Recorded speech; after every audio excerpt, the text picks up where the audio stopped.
Here's the knocking sound that I'm getting from the Ride1Up hub.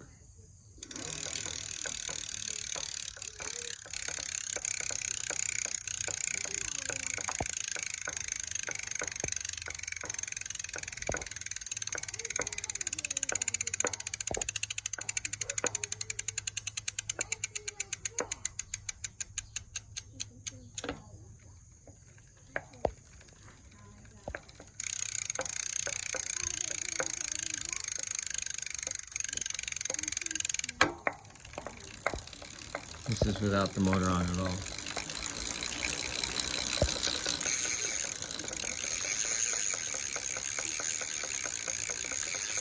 It doesn't matter if I'm pedaling or not pedaling.